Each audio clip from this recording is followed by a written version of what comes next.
I can't. I look in the mirror and I can't find myself anymore. This was said to me not so long ago by someone who I know, and it's not unusual for me to hear things like that.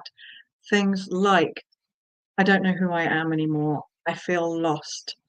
And so much of, in fact, most of the work that I do really around vocal confidence and the voice vibration sound healing is helping people find their identity again. And I'm putting my hands here in my solar plexus because energetically, this is where we hold our identity.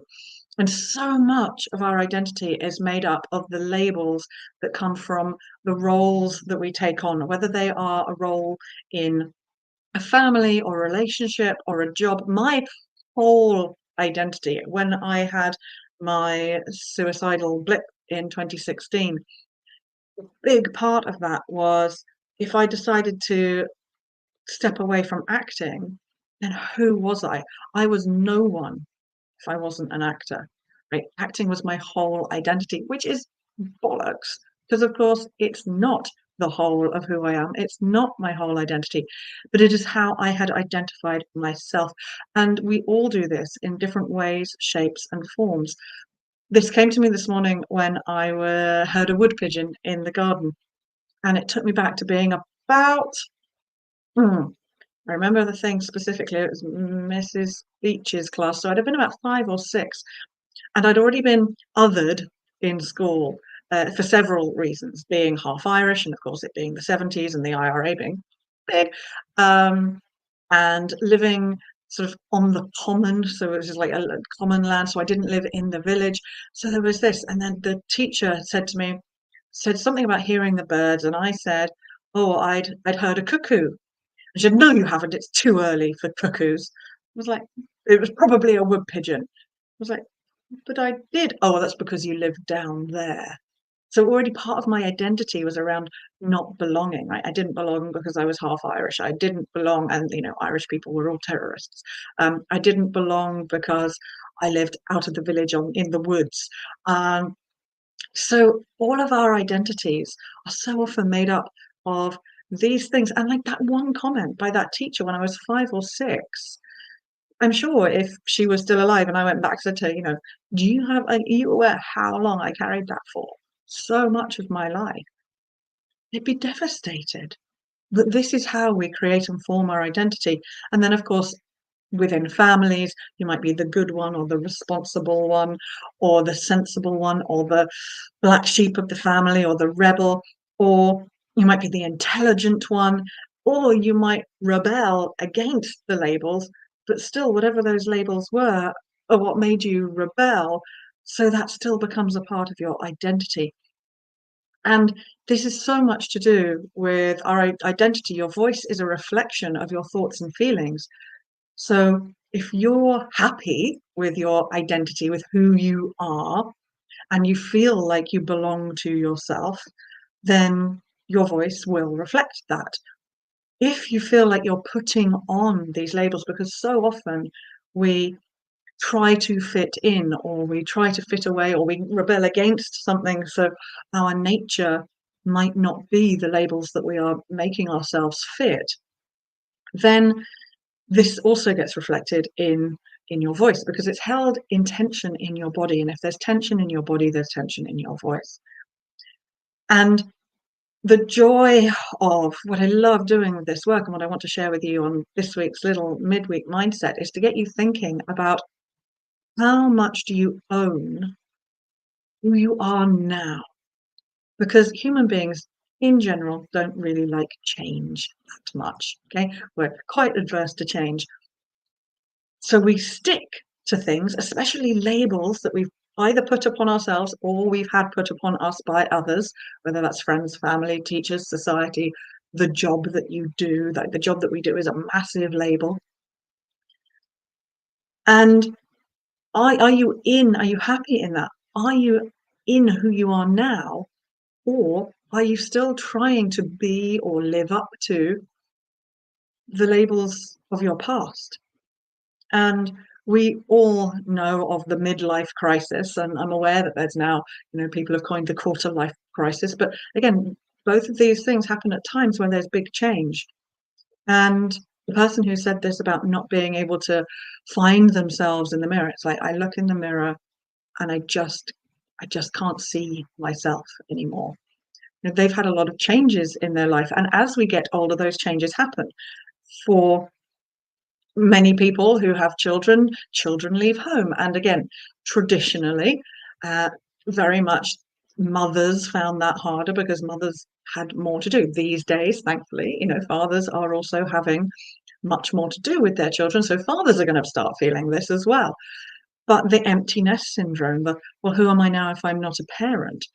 The losing your parents, especially if you've been the caretaker in the family, and suddenly you don't have that responsibility anymore. You're not, who am I if I'm not that person, if I'm not the go-to person?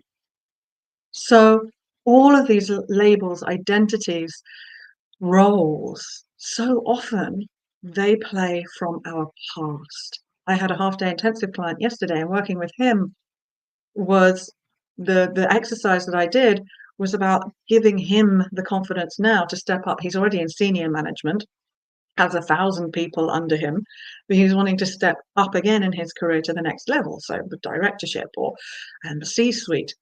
And so much of him in these situations was impacted by a different version of him from several years ago when he started in his career, because our identities get set upon that. And there were other elements as well, right?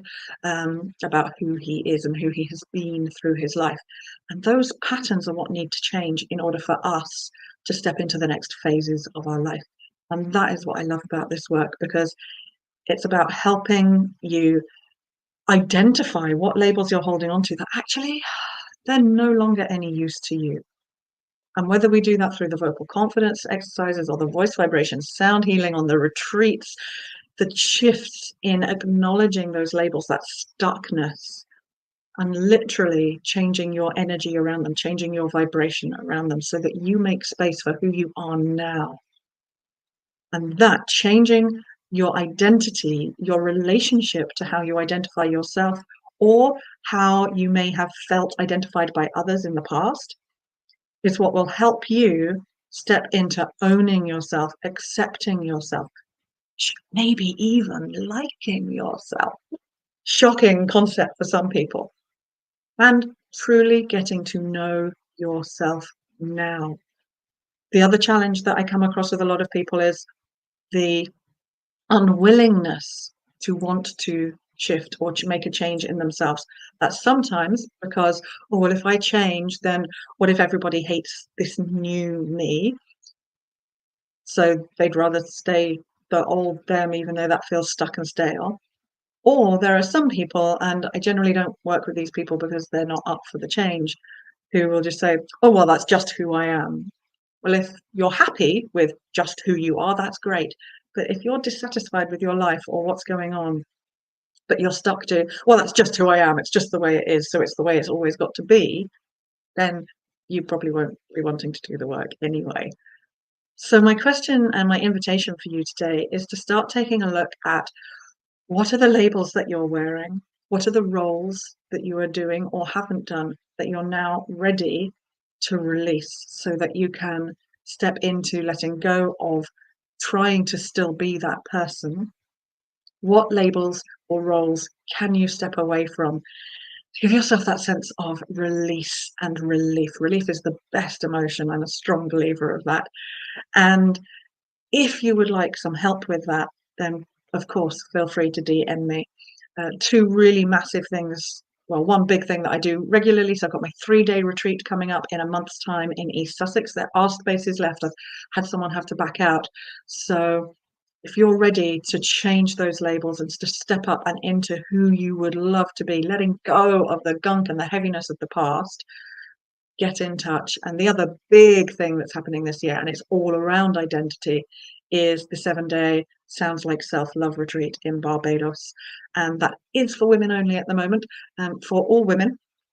And If you are really in that place and you're like, yes, I could really do with some deep self-love and identity shedding and embracing, or if you simply feel like you're ready to step up in life and or in work and take on a new role or a new identity, perhaps through a promotion or through your work, and you need more vocal confidence in order to do that, then please get in touch, drop me a DM. But in the meantime, I'd love you to let me know what roles or identities have you let go of that helps you feel free, and what roles or identities have you embraced that have helped you feel lighter and stronger as you move forward. That is the end of this week's midweek mindset, and I will see you either next week or the week after. Can't remember what's going on in my world. I'll see you soon either way.